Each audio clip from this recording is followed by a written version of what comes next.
Okay, the next rule, assess the client and decide whether or not you wish to proceed further. So now you've spent some time on the phone with the client, you've been through the consultation forms and all the rest of it.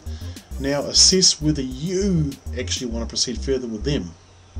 You see, just because somebody's phoned you doesn't automatically mean that you've got to go and see them. And they'll probably be expecting you to, but even if things haven't gone that well over the phone, the client may still say yes to you when you say, would you like me to come and see you for a consultation, because they don't know what to say. When they don't really want to see you for a consultation, so they say yes, not knowing what else to say. The net result of that's going to be is a 99% chance you're going to go across the other side of the town to visit the client for a consultation, and you're going to get your time wasted because they didn't necessarily want to see you in the first place. Or even if they do want to see you in the first place, do you want to be there? Do you want to go and see the client? Has the client met with your expectation? See, when you've asked them your set of questions, have all the right boxes been ticked, so to speak? Does that client fit with the way you want to do business?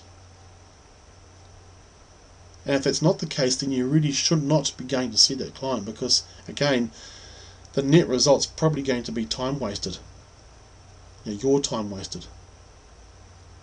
So that's really, really important that you get that. Well, I can just imagine some of you thinking, well, Steve, it's just a bit of time, and if I don't go, somebody else might get the job.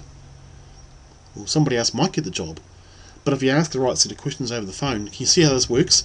If you ask the right set of questions over the phone, you might discover you actually don't want to do that job.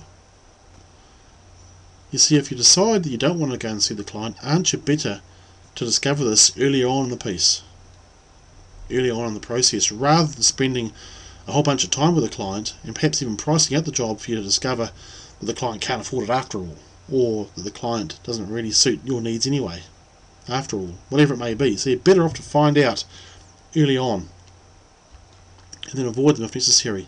So the client basically has to pass your test. So you need to develop a set of forms and a set of questions and scripts that allows you to get a really good snapshot of the client. And write this down, you want a good snapshot of the client and their project before you go and see them, so you can make up your mind whether you wish to proceed further with the client before you go and see the client. I hope that makes sense. Assuming you do want to go and see the client, of course, set a time to meet with the client and book that into your consultation schedule or whatever it is you use, and then go see the client, but not on site. Some of you are probably scratching your head and say, well, what do you mean not on site? Where else would you meet the client if you're not going to go and see them on site? And this is what the client will expect. They'll expect you to go and meet them on site. And we'll talk in the next video about where you meet them instead and why and how you make it happen and all the rest of it. But don't go and meet the client on site. And the reason for this is it's part of choosing success over failure. It's part of choosing success over failure. If you take a look at this diagram here, you see what you do here, and this might represent the over-the-phone consultation or the over-the-phone inquiry part of the process.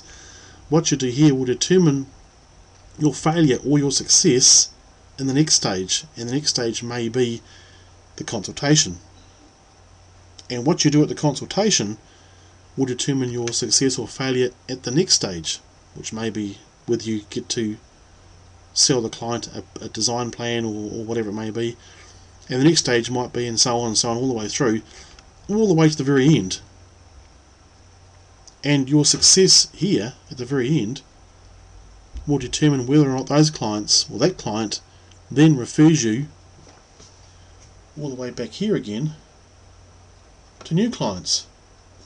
So what you're doing here determines your success or failure here, and so on, all the way through. Another way of looking at that is what you did back here is now having an impact on what you're doing right now. I hope you can see that. What you did back here is having an impact on what you're doing right, or the success or failure that you're having right now. Hey, coming up with the Landscape Business Blueprint channel, we talk about how to create a unique consultation process. So, I said earlier, don't meet them on site. How do you create a unique consultation process, and where do you meet them instead? So that's coming up on the next video. Hey, thanks for watching, and we'll see you in the next video. Cheers.